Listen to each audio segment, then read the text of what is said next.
Watch GM owners completely lose it, and after seeing the math, you'll understand why. GM builds a truck for $24,000 in Mexico at $3 an hour and sells it to you for $60,000 to $100,000. Parts backordered 2,000 units deep. A 2019 GMC Terrain engine dead 41 days after purchase. A 2020 Silverado Tour converter gone at 39,000 miles. And a Cadillac with a discontinued part on a car not yet 15 years old. Subscribe, because GM definitely won't show you this math. Chevrolet, or General Motors, has become the Mahindra of the auto world.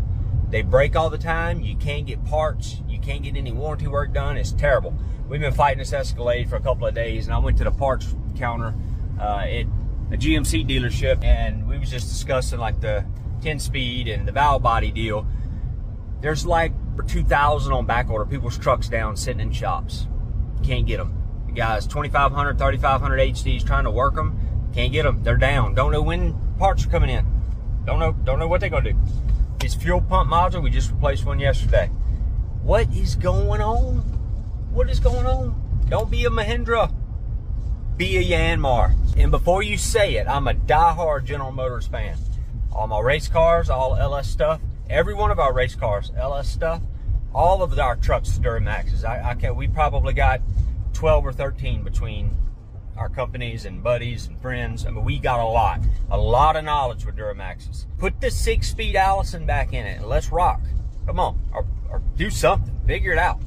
I don't know. I don't understand. 2,000 valve bodies on backorder. Working truck, HD 2500s and 3500s that people use to make a living, sitting in shops with no timeline for repair. And the man saying all of this owns 12 or 13 Duramaxes between his companies and friends. This isn't someone who hates GM. This is someone who has spent hundreds of thousands of dollars on GM product, telling you the part supply has collapsed. When your biggest supporters can't defend you anymore, that's not a PR problem. That's a product problem.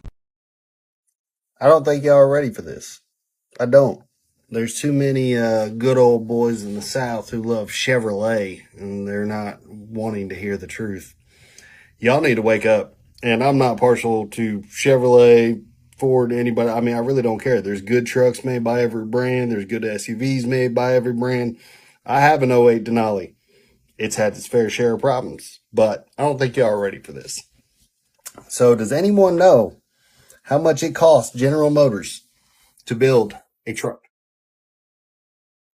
I'll wait. Probably nobody. It's absurd. Most people don't even realize what they did. They took a bailout from the government. There was an $80 billion bailout. They've only paid back half of it between them and Chrysler. There's still $40 billion out on the table that haven't been paid back. And to top it off, they moved their manufacturing plant to Mexico. So here is some real life math for you guys. They've got this plant down in Mexico. They've got 6,500 employees. They pay them $3 an hour. 19,500 total labor cost per hour. Divide that by 60 minutes. You get $325 labor per hour cost. A new truck rolls off their assembly line every 60 to 90 seconds. So if you add that up, GM's in somewhere between $325 and $487 in labor to build a truck that they sell at over $60,000. Now there's some other costs in there for materials and things, but add in $18,000 to $22,000 in material, depending on the trim level, whether it's Denali, High Country, whatever. $5,000 to $8,000 in overhead and logistics, getting parts and stuff moved there. Total cost of $24,000 to $31,000. And they sell the trucks for over 60 grand, 60 to over 100. And it cost them $24,000 to $31,000 to manufacture them. The workers down there in Mexico are lucky to take home $20 a day. Buyers are taking out 5, 6, 8-year loans to finance these things. So they're hit with interest on top of it. I mean, somebody make this make sense.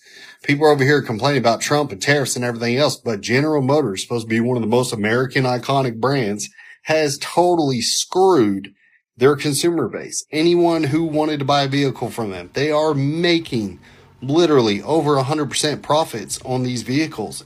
That's absurd. Please, America, make this make sense. $3 an hour. One truck every 60 to 90 seconds. Total manufacturing cost $24,000 to $31,000. Selling price $60,000 to over $100,000. The workers building it take home $20 a day. The buyers financing it are on 6 and 8 year loans paying interest on top of a price that already has 100% profit built in. GM took an $80 billion government bailout, paid back half, then moved the factory to Mexico. He asked someone to make this make sense. Nobody has been able to yet. I hope this letter finds you well, so that you'll forever have a sneaking suspicion that everything bad that happens to you from now on is a result of this interaction. I pissed in a jar at midnight, whispered an old Appalachian curse my papa taught me under the full September moon with 7 June bugs in my left pocket. Then I injected my printer cartridge with that cursed urine before printing this message out for y'all. I've loved Cadillac my whole life, ever since I first rode in a 65 DeVille at the tender age of 8. I bragged on your designers. I treated Cadillac like royalty. A few years back when I moved my family to the city, I bought a 2012 SRX for my wife. She loved it. Still does. I didn't expect the car 70,000 miles to be trouble-free, so I did the upkeep gladly. I even made peace with the endless dash lights that flare up every time a ladybug farts within a mile of this place. But then came the oxygen sensor. Oxygen sensor, it didn't even exist. After replacing the ones that do exist, the computer was still convinced there's another one hiding somewhere. Maybe under the seat cushions, maybe taped to the owner's manual. One new battery later, the computer forgot about its imaginary sensor.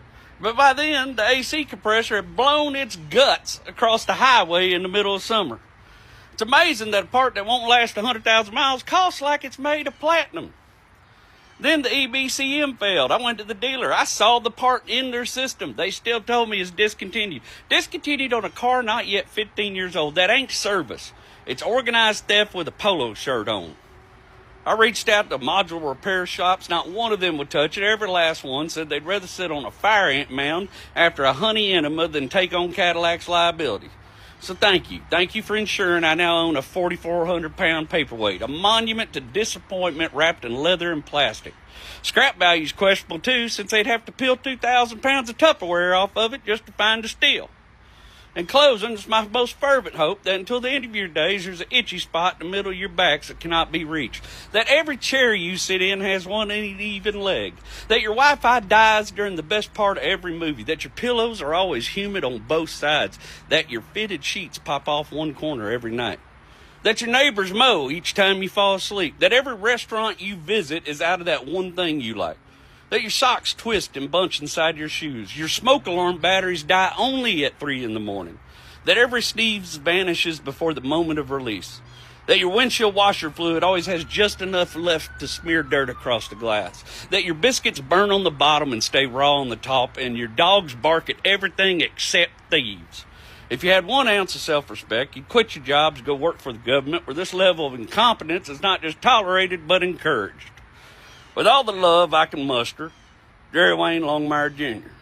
Oxygen sensor that didn't exist. Computer convinced there was a hidden one somewhere. AC compressor gone. Replacement cost like it's made of platinum. EBCM failed. Went to the dealer. Part shows in the system. Dealer said discontinued. On a car not yet 15 years old. Every repair shop refused the job. He now owns a 4,400-pound paperweight wrapped in leather and plastic with questionable scrap value. The letter ended with a list of curses. Humid pillows, fitted sheets that pop off one corner, smoke alarm batteries dying at 3 a.m. It's funnier than anything GM deserves. But underneath the humor is a man who loved this brand his whole life and got a discontinued part and a parking ornament in return. Alright, so can we talk about the quality of these GM trucks, or the lack thereof? It's getting ridiculous. I mean, it's really to the point now that as a used car lot, we deal with mostly trucks, and we don't even want to deal with these Silverados anymore, because it seems like every single one that we come across has either a torque converter problem, it has something dropped a lifter.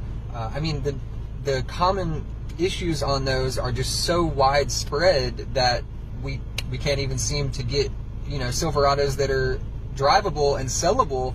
You know, it's ridiculous.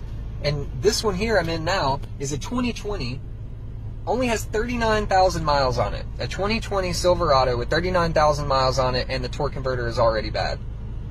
I mean, this is ridiculous. The quality of these GM trucks has gone down the drain, seriously. And, I mean, this is coming from a guy who absolutely loves LS engines. I love stuff with the LS engine. I love building them, doing all the performance mods and all that, but the stuff that is coming from the dealership these days, it's garbage. It is absolute garbage. Sorry, GM. It's the truth. Yeah, she down for the count now. Shit. She down for the count too. Chevy nor GMC or Ford can build a truck to withstand our driving ability.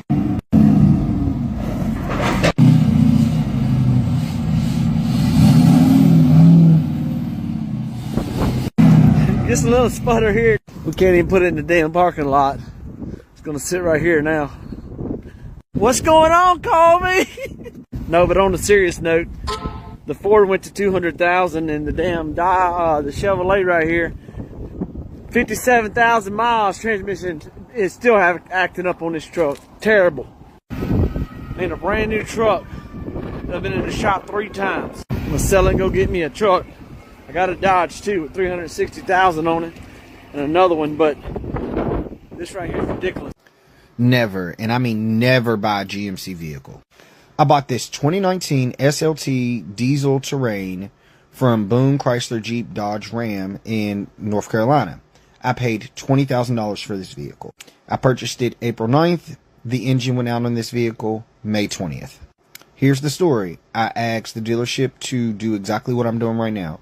Open my door, show me the dashboard with all the lights on, and open and shut the sunroof, just so I can make sure there was nothing wrong. Unfortunately, the check engine light was on. So I had them service the vehicle because I was so confused as to why the check engine light was on. So they shoot me a text like, hey, we sent it to Chevy. Chevy's going to do a force regen on your engine, and they're going to put in a new sensor. I'm like, bet, okay. Because I've literally been looking for a car for 3.5 months. I'm using my sister's car, and I need to get a new car. So let's get this done. Well, May 20th, my car stopped working. So I reach out to GMC, and GMC's like, well, take it to Moses. Because Moses is the closest dealership to me. As you can see, there's literally nothing out of place. The engine looks spectacular. That's why I purchased it. So I'm just thinking it's going to be the starter, something small. No. The service manager, Danny, calls me and goes, your engine's out. And I'm like, what do you mean my engine's out? I just bought this vehicle. He's like, oh, well, this happens all the time with GMC vehicles. We've got 2 Cadillacs, a Denali, and a couple other vehicles over here having this same exact problem.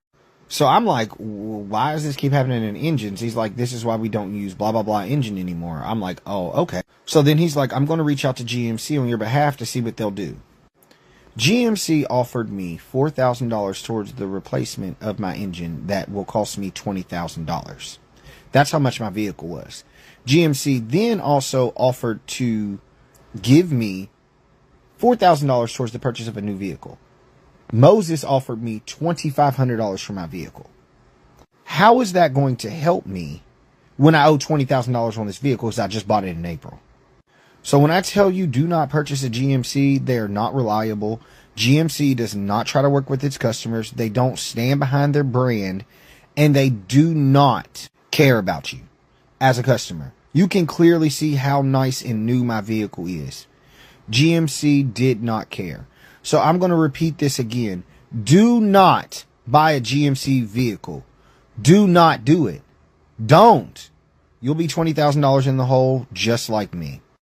41 days. Engine completely dead. 41 days after purchase. And the service manager's response. This happens all the time with GMC vehicles. We've got 2 Cadillacs and a Denali over here with the exact same problem right now. That's not a consolation. That's a confession. GM's offer $4,000 toward a $20,000 engine replacement on a car that cost $20,000 that she still owes $20,000 on. The dealership offered $2,500 for the vehicle. She bought it in April. Engine dead by May. $20,000 in debt. $2,500 trade-in offer. GM's final message. We don't stand behind our brand and we don't care about you as a customer. Her word, not mine. But the math backs her up completely. Asterisk subscribe if you want to keep watching. And tell me in the comment, have you had a GM?